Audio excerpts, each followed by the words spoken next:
Тяжелые бои в Харьковской области, россияне массово сдаются в плен, а Путин впервые за 20 лет с визитом в КНДР. В эфире «Нехта» самые важные и интересные новости к этому часу. Нарышкин вслед за Путиным хочет, чтобы Украина вывела войска из 4 областей страны. Тем временем военные Кремля сдаются в ВСУ. Все укладывается в концепцию двух слов – ползучее наступление. По Пхеньяну да по Ханою. Путин отправляется в турне в те страны, где его не смогут арестовать. Для чего устроил визиты в КНДР и Вьетнам? Геополитический контекст этих отношений сейчас становится глубоким. Кремль готовит госпереворот. Цель – Молдова. Когда начнут реализовывать сценарий? Россия предпримет, скажем так, усилия для того, чтобы сорвать это все и организовать государственный переворот. Друзья, всем доброе утро. Буду рад вашему лайку, подписке и репосту. Вы прекрасно знаете, что для нас это очень важно. Кроме того, оставляйте свои комментарии и спасибо вам за обратную связь. Об актуальных и важных событиях прямо сейчас начинаем. Российские войска активизировали бои на Харьковском направлении. По сообщениям украинского генштаба, оккупанты пытаются потеснить силы обороны Украины уже с помощью авиации. В частности, бои продолжаются в районе Волчанска и в самом городе.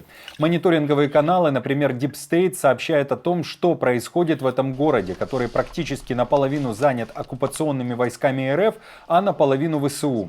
Судя по карте Deep State, россияне частично контролируют территорию вокруг агрегатного завода. Но аналитики предупреждают, что информация из города поступает с задержкой, поэтому обстановка может измениться.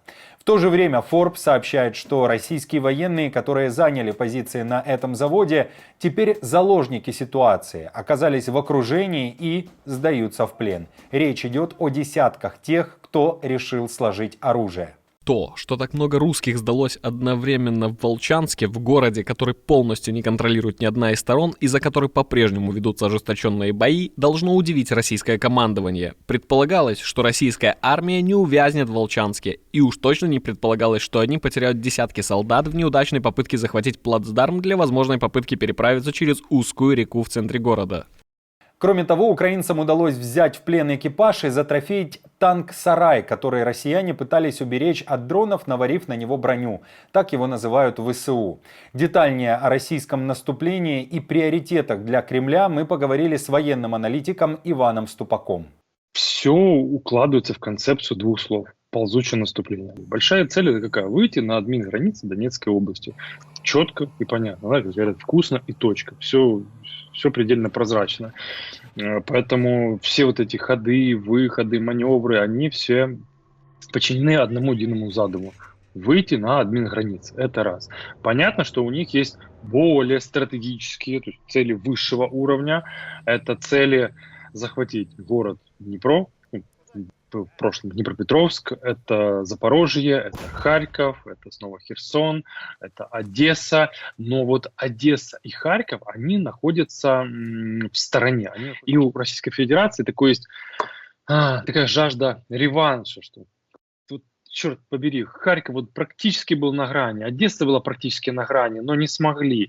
И вот они хотят получить реванш.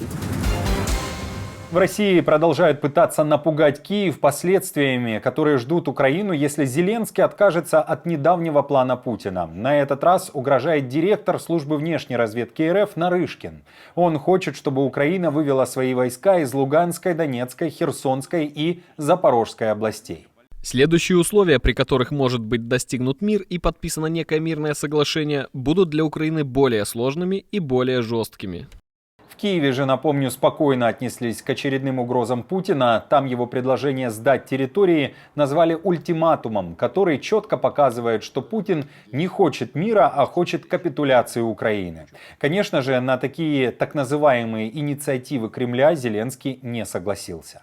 Путин хочет путешествий. Впервые за 24 года он отправляется в КНДР к своему дорогому другу-изгою Ким Чен Ыну, которому неоднократно дарил дорогие подарки, в том числе хваленый русский автомобиль «Аурус».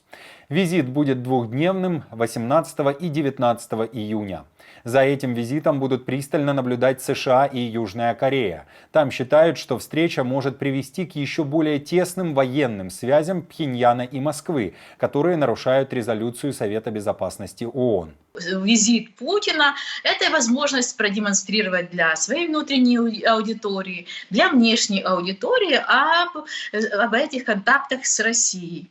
Что касается России, это ответный визит тоже продемонстрировать миру, Соединенным Штатам Америки, Японии, Южной Корее о том, что они содействуют Северной Корее, и этот геополитический контекст этих отношений сейчас становится глубоким, и это форма влияния, кстати, тоже на регион и на страны региона, которые активно поддерживают Украину в российской агрессии. И сигнал для них, что в этом случае Путин тоже усиливает свое взаимодействие с Северной Кореей, ну и будет с ее помощью тоже влиять еще больше на процессы, которые происходят в Восточной Азии. Уже после КНДР Путин хочет побывать и во Вьетнаме. Визит российского диктатора состоится 19 и 20 июня.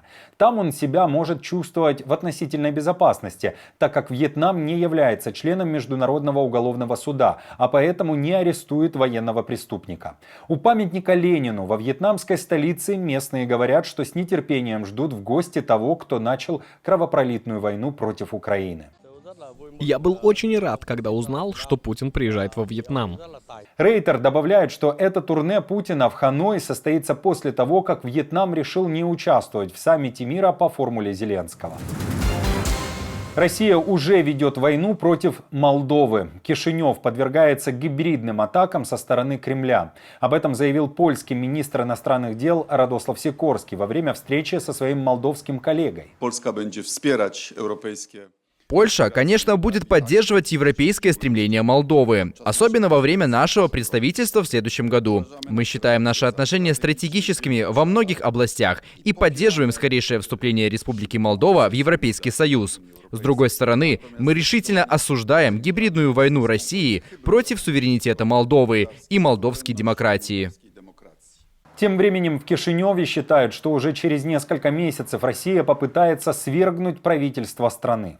И совершенно очевидно, что 20 октября, когда должен состояться референдум по изменению Конституции Молдовы и внесению в Конституцию европейской перспективы, а также президентские выборы, Россия предпримет, скажем так, усилия для того, чтобы сорвать это все и организовать государственный переворот.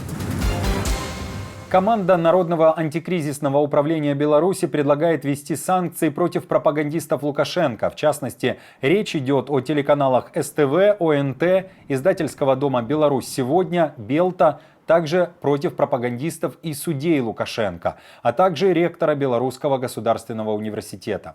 Кроме того, ограничительные меры должны быть введены против предприятий ВПК Беларуси, считает глава НАУ Павел Латушко. Накануне он провел встречу с послом Канады в Польше Катрин Годин, которая заявила, что Канада не воспринимает Лукашенко как гаранта независимости Беларуси. Напомню, что Канада неоднократно вводила санкции против как отдельных лиц режима Лукашенко, в частности в отношении ответственных за репрессии в республике, так и против ряда предприятий в Беларуси. Для нас важно, что Канада последовательно поддерживает белорусский народ в стремлении к свободной и демократической Беларуси, что сотрудничество Канады и белорусских демократических институтов имеет предметный и действенный характер. В ЕС еще на год продлили санкции против РФ за оккупацию Крыма и города Севастополя. Впервые эти ограничительные меры были введены еще в июне 2014 года. И фактически с тех лет Россия постоянно милитаризовала полуостров.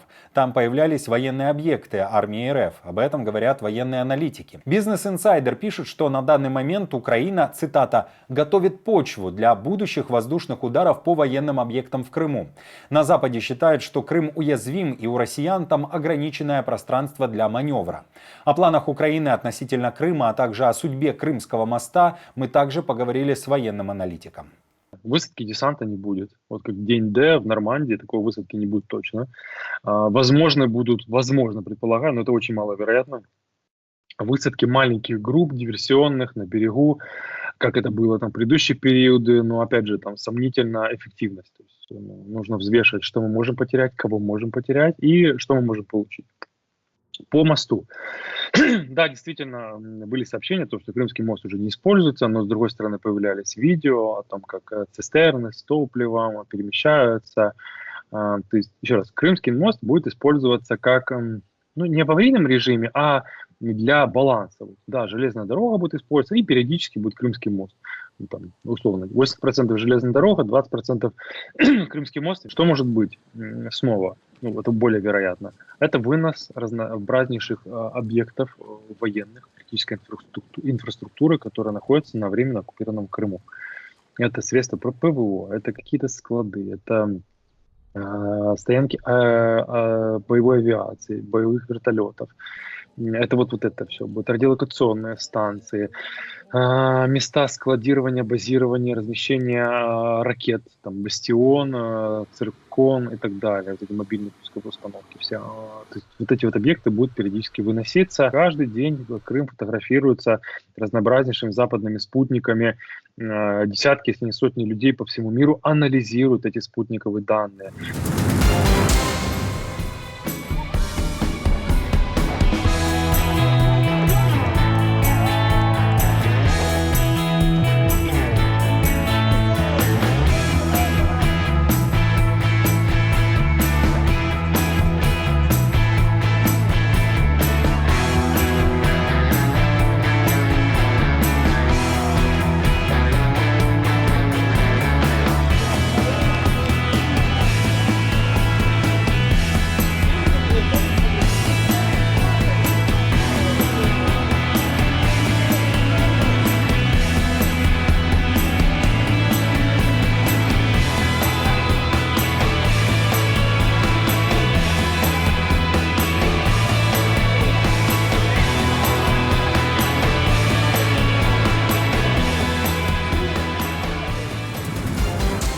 Друзья, спасибо вам за поддержку, вы наша опора, и напомню, что ваша помощь и участие помогает нам делать работу и видеться с вами каждый день.